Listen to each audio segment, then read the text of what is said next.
Bom dia mais uma vez. Eu vim aqui fazer uma fala sobre o meu projeto de tese de doutorado. Como eu acabei de falar para a Naya, eu vim do Rio Grande do Norte, de Natal, cheguei aqui esse ano. Então, o meu doutorado ele tem menos de um ano e, por isso mesmo, ele está numa fase bastante inicial, assim, de exploração de ideias, de possibilidades de pesquisa. O meu projeto de tese, que entrou aqui no programa, ele se chama Ruínas do Futuro, Diálogos Cruzados entre Imagem e Arquitetura no Século XXI. E eu estou aqui descobrindo como que eu uso o mouse, mas pelo visto não estou sendo tão eficiente. Enfim. Esse projeto, ele é um desdobramento da minha pesquisa de mestrado, que por sua vez é um desdobramento da pesquisa do TFG, que ela parte do pressuposto de que o desenvolvimento urbano e estratégico ele pode ser visto, assim, de certa forma, dialeticamente, como que um lixo, um entulho, os restos. Então, eu contrapõe essa imagem da espetacularização desses espaços luminosos, como já foi muito falado pelo Milton Santos, com essa ideia dos destroços mesmo. E na minha pesquisa de mestrado, eu cheguei, não pesquisei isso, né, mas eu cheguei a visualizar.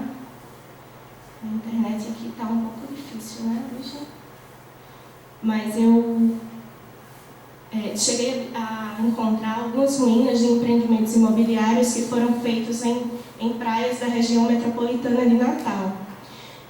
Esses empreendimentos eles têm a ver com um boom do turismo imobiliário turístico que aconteceu na região nos anos 2000 e principalmente a partir de 2008.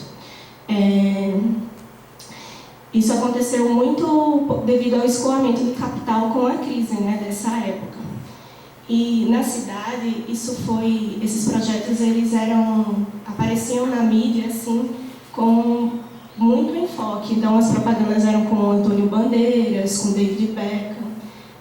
O resort do Beckham, por exemplo, que fica no município de Barra de Macharanguape, ele ia ter 3 hotéis de luxo, campo de golfe. Também tinha essa espécie de contrapartida social de uma escolinha de futebol, que inclusive foi a única obra que foi realizada do São Roque Resort. Aqui, essa imagem, peço desculpas. Posicionou. Ótimo. Seriam as ruínas muito iniciais ainda do Natal Ocean Club Resort Spa, que é na mesma praia desse do São Roque. Aqui é uma das imagens que eu encontro, né, do projeto.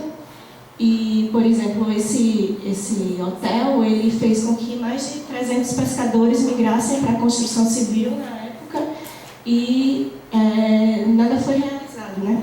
Então, eu começo a olhar para esses edifícios desse urbanismo estratégico que não foram finalizados ou que existiram apenas enquanto projeto, enquanto especulação de terra, mas também enquanto projeções futuras de desenvolvimento assim, para a nossa cidade, e por que não falar em sociedade, né? E aí, aqui a gente encontra um outro grande hotel na praia de Itacaré, que é o Arapuru Resort, que seria um dos únicos hotéis 7 estrelas do mundo. E aqui tem as ruínas do Aquário Ceará, na praia de Iracema, em Fortaleza, que ela teve as obras iniciadas em 2012 e está interrompida desde 2015. Esse aquário ele foi pensado por um arquiteto que ele faz projetos na Disney. Então, a gente pode ver aqui que tipo de imagem está sendo... estava sendo pensada naquela época para as nossas cidades, né? Eu começo a olhar, então, para esses edifícios espetaculares e, de certa forma, que prometem um desenvolvimento social, citadino, econômico, que iguala todas essas esferas. Eu começo a olhar para eles como ruínas, e eu encontro um projeto que foi até citado ontem pelo professor Piero e pela professora Alessia, dessa fotógrafa Julia Schulz-Dornburg, que ela fez uma espécie de expedição fotográfica pela Espanha, fotografando ruínas desses empreendimentos imobiliários, condomínios fechados, hotéis, resorts, que também surgiram nesse começo dos anos 2000 na Espanha e não chegaram a ser finalizados. O livro dela se chama Ruínas Modernas, uma topografia do lucro. E aí, uma questão que é muito forte no meu trabalho, porque sempre que eu falo, estou estudando ruínas contemporâneas, isso suscita um certo imaginário dentro do campo da arquitetura que nem sempre corresponde ao que eu estou querendo falar. Quando eu menciono ruínas, né, existe um certo cânone aí do romantismo, do barroco, e que eu trago então essa imagem aqui do Hotel Palenque, do Robert Smithson, para contrapor isso. O Smithson, nos anos 70, ele foi ao México encarregado de fotografar ruínas maias, mas ele encontrou esse hotel, que ele era uma ruína e um canteiro de obras ao mesmo tempo, e ele tirou várias fotos desse hotel, e foi a partir dele que ele faz uma fala. A gente consegue encontrar as gravações numa universidade nos Estados Unidos, falando sobre essa condição da entropia, do caos e desse arruinamento constante, né? Existem outros artistas que eu comecei a mapear também sobre essa questão, como o Ivan Padovani, de São Paulo, que tem essa série Trauma. E aí eu também entrei em contato com outro campo de investigação, chamado Antropologia das Infraestruturas, em que os pesquisadores eles vão atrás desses documentos, da circulação de ideias que tem a ver com infraestruturas realizadas na cidade, né, que não estão cumprindo a sua função. Então, por exemplo, a gente tem aqui no Rio de Janeiro os teleféricos, o teleférico do Complexo do Alemão, que ele funcionou por muito pouco tempo e hoje em dia ele está nesse estado de abandono. Os famosos elefantes brancos. Essa também é a reconhecida Biblioteca Espanha, em Medellín, um símbolo do urbanismo que funcionou, que deu certo, mas que também já está fechada há alguns anos por problemas estruturais. Já foram realizadas diversas reformas, mas ela continua arruinada. E aí, com todo esse investimento também de capital devido aos grandes eventos e ao PAC, né, que foi muito fortalecido nos anos de governo PT, também surgiram essas grandes obras como as da Copa do Mundo e das Olimpíadas, e que entra nesse campo do legado desses grandes eventos que eles frequentemente não estão alcançando o que foi prometido. Então eu tenho esse grande escopo para pensar, através dessa materialidade, um pouco do nosso tempo, assim. Aqui eu encontrei que, por exemplo, o mesmo empreendedor que fez essa rede hoteleira do Vila Galé, em Barra de Macharuapa, no Rio Grande do Norte, ele está agora promovendo esse hotel de luxo aqui em Itacaré, na Bahia. Essa notícia tem 2 semanas. E aí, eu chego também aqui em outra... Isso foi inspirada pelo que eu tenho aprendido aqui no laboratório. Eu comecei a fazer uma espécie de nebulosa e fui aproximando autores, eventos, temas de interesse. E aí a gente começa a falar, quando se fala nessas cidades arruinadas, projetos arruinados, estruturas que vieram para ser produtivas, mas que estão esquecidas. A gente lembra de Fordlândia, o caso da cidade na margem do rio Tapajós, que foi idealizada por Henry Ford nos anos 20, mas que foi abandonada ao mesmo tempo que a gente lembra de um caso muito emblemático em questão às cidades industriais, que é a de Detroit, que hoje também já se fala que Detroit não pode mais ser associada com essa cidade das ruínas, é algo que tem se modificado, mas que por um bom tempo eram imagens emblemáticas assim, dessa ruína, da falência da cidade industrial.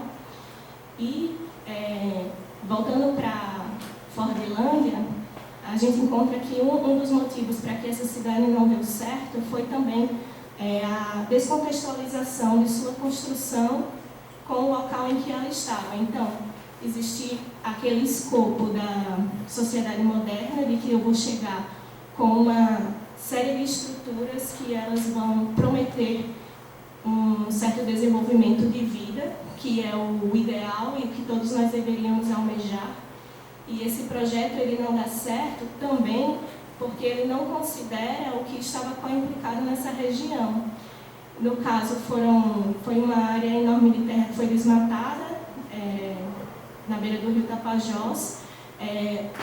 A vegetação, né, foi toda limpa e eles plantaram essa floresta industrial de seringueiras, que não obedeciam o espaçamento entre as árvores, que eram todas da mesma espécie, o que facilitou a proliferação de um fungo, que foi o que eventualmente levou à falência da cidade. E aí, a partir dessa... Não é uma contraposição, nem é uma dicotomia, eu estou tentando pensar em outras chaves, mas também ainda estou tateando na maneira de como investigar isso, mas deve pensar nessa questão da ruína, que estava tão ligada à ideia de falência, mas que nessa ruína também ela está desenvolvendo vida. Então, ao invés de estar pensando em fins, eu posso começar a pensar em transformação e continuidade. Eu encontro a Anna Tsing, uma pesquisadora que tem um trabalho, o que eu tive contato, né, sobre esse do cogumelo Matsutake, que ele é um cogumelo que surge em antigas florestas industriais de pinheiros, né, na região do noroeste, se não me engano, dos Estados Unidos, na Finlândia, no Japão. E ela fala da possibilidade de vida nas ruínas capitalistas a partir dessa perspectiva da natureza. Essa questão do cogumelo, do líquen, ela também nos faz lembrar do Manifesto do Mofo, que foi publicado em 1958 por esse cara que deu um nome bem complicado, Randert Bosser, que ele publicou isso como uma maneira de criticar os dogmas da arquitetura moderna. Então, essa arquitetura que até hoje, a arquitetura e planejamento urbano, ele acaba por direcionar tanto o nosso pensamento de projeto, mas também de necessidade de controle de modos de vida, modos de estar. Ele faz um elogio a esse mofo, assim, que desde que as pessoas construam suas próprias casas, se tiver caindo, ela vai começar a ajeitar essa estrutura falha, e esse mofo, ele é um mofo criativo. A partir dessa crítica, né, das tentativas de superar os dogmas da arquitetura moderna, eu chego também na Jacqueline Twift, que no CIAN de 1947, se eu não me engano, ela, junto com os Smithson, eles tentaram dar outros modos de pensar para a arquitetura, né? O CIAN, que era esse congresso da arquitetura moderna, é extremamente importante para a área, assim, ele que determinava, de certa forma, o movimento. E aí a Swift, que estudou com Patrick Getz, que por sua vez foi um biólogo e um dos primeiros urbanistas a pensar o urbanismo indissociável da sociologia, da biologia, porque ele também teve contato com Charles Darwin, estava ali no começo do século XX, pensando tudo isso, eles trazem essa ideia de outras modernidades também. Então, se existe uma modernidade capitalista, em falência, em ruína, que está antecipando, trazendo para a gente esse fim de mundo, que ele parece inevitável, como que estamos escutando atualmente com bastante frequência, talvez pensar que existem também outras modernidades aí em disputa nesse campo. E aí, quando se pensa nessa questão do fim do mundo, que muitas vezes tem a ver ou com o fim da humanidade, como o que Krenak fala na questão da humanidade, desse projeto do que é humano, que ele está separado ou apartado do que seria a natureza, e também o fim da história, que seria como se a gente não conseguisse imaginar outro tipo de desenvolvimento. Então, eu trago aí Walter Benjamin, que tem a questão do fim da história com a explosão do contínuo histórico, e a necessidade também de trazer à tona outras histórias, ao mesmo tempo que ele também volta para a questão do canteiro de obras, do fragmento das ruínas, porque se, por exemplo, no seu trabalho mais famoso das passagens, ele olhava para aqueles objetos, aquelas estruturas de sonho de uma certa época, e ele conseguia notar que essas estruturas de sonho elas eram revestidas de um lado mítico do fetiche, né? De que aquilo dali ele conseguia ver através das ruínas o sonho de outro tempo. Acho que é isso, assim. Obrigada.